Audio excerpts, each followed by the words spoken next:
Salut YouTube, on se retrouve pour un nouveau tuto sur MX Simulator. Alors, on m'a demandé aujourd'hui de faire un petit tutoriel pour ce qui était de l'ajout de différentes adhérences sur son circuit.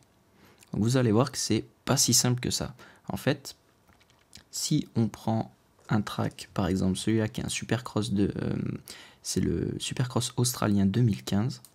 Si vous choisissez l'option Tilemap Edit, on peut voir qu'il y a plusieurs tilemap. Donc qu'est-ce qu'un tile? Un tile en fait ça va être une adhérence différente.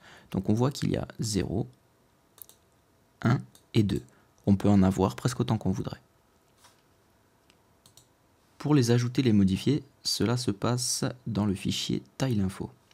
Donc si je vais dans mon MX Simulator, je prends un circuit au hasard avec le tileinfo qui est ouvert.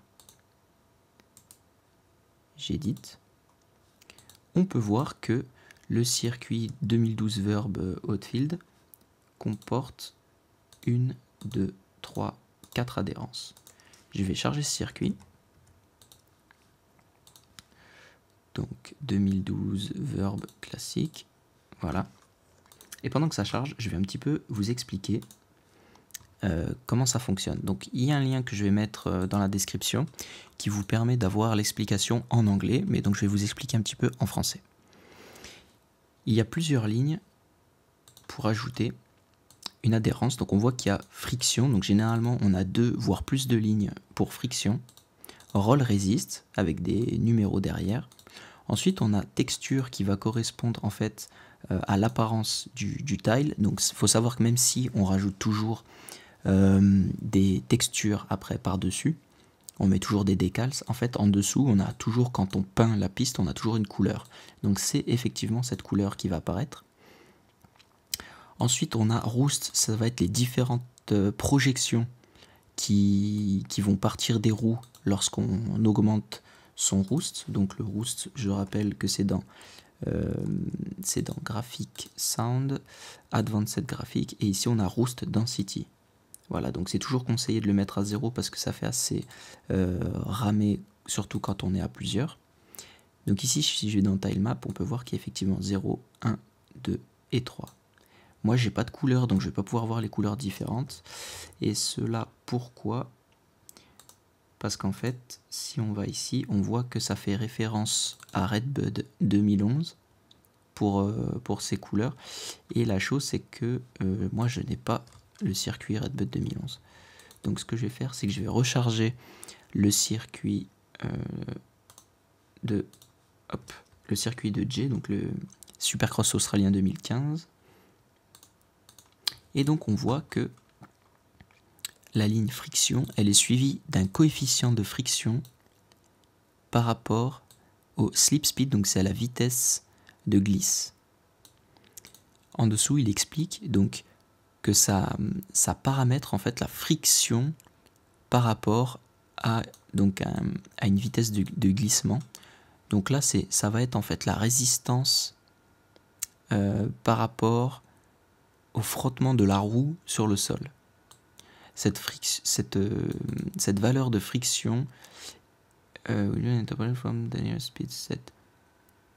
donc elle sera interpolée, donc ça veut dire qu'elle va être proportionnelle entre guillemets à la vitesse qui va être définie. Donc on peut mettre 8 lignes de friction différentes pour avoir donc une friction qui va changer selon 8 vitesses différentes. Donc quand on parle de vitesse, on parle du nombre de km/h à laquelle la moto roule. Ensuite le roll resist par rapport donc à une pression faible, une haute pression et à une vitesse. Donc ça, en fait, ça paramètre la résistance, ce qu'on appelle au roulement. Donc au roulement, alors pour un petit peu caricaturer la chose, donc friction, c'est par exemple quand vous arrivez dans un virage et que vous penchez alors que vous êtes encore à une certaine vitesse, c'est ça qu'on va appeler donc la friction du pneu. C'est un peu le glissement si on veut, et le roll resist, c'est par rapport à quand la roue va tourner au sol en fait, donc on a une résistance. Le rolling, c'est vraiment le roulement, quoi, en traduction bête.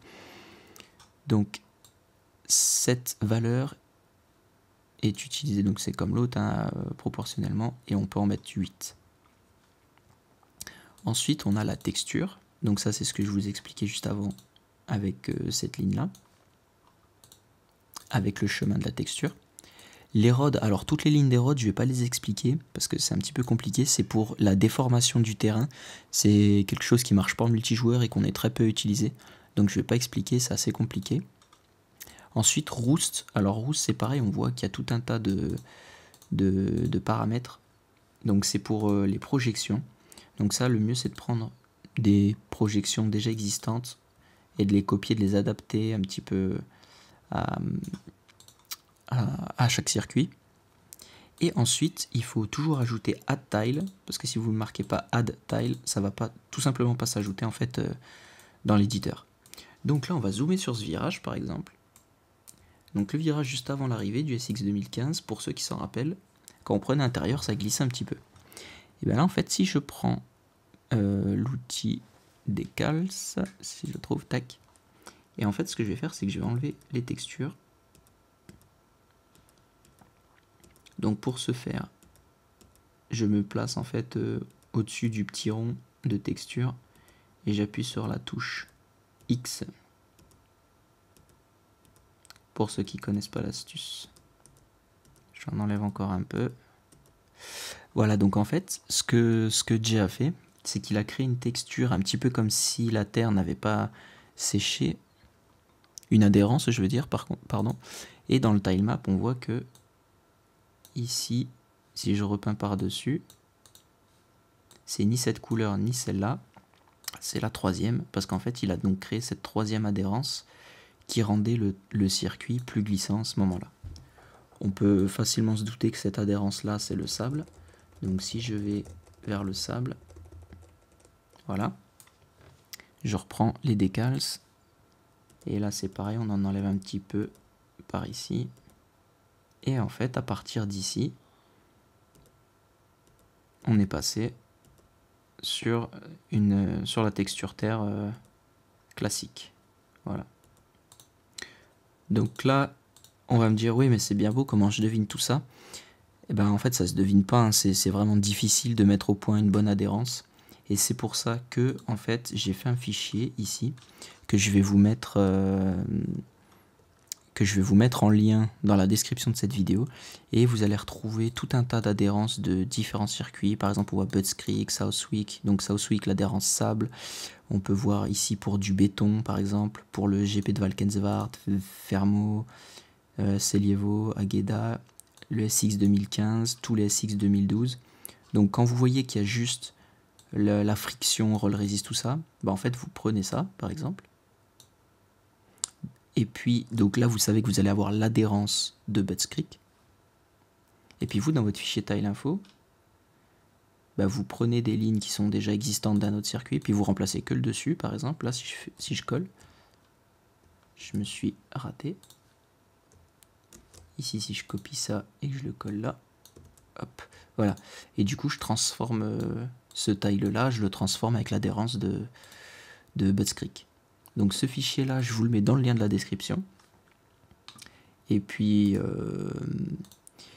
voilà, donc vous, ben, le mieux c'est de rouler beaucoup, de tester des adhérences, rouler, essayer d'avoir plusieurs avis parce que nous, parfois on peut trouver une adhérence sympa, puis en fait elle n'est pas si bien que ça. Donc ne pas hésiter à demander plusieurs avis. Et puis voilà, après c'est à vous de jouer pour la création. Bah écoutez, j'espère que ça a été assez clair.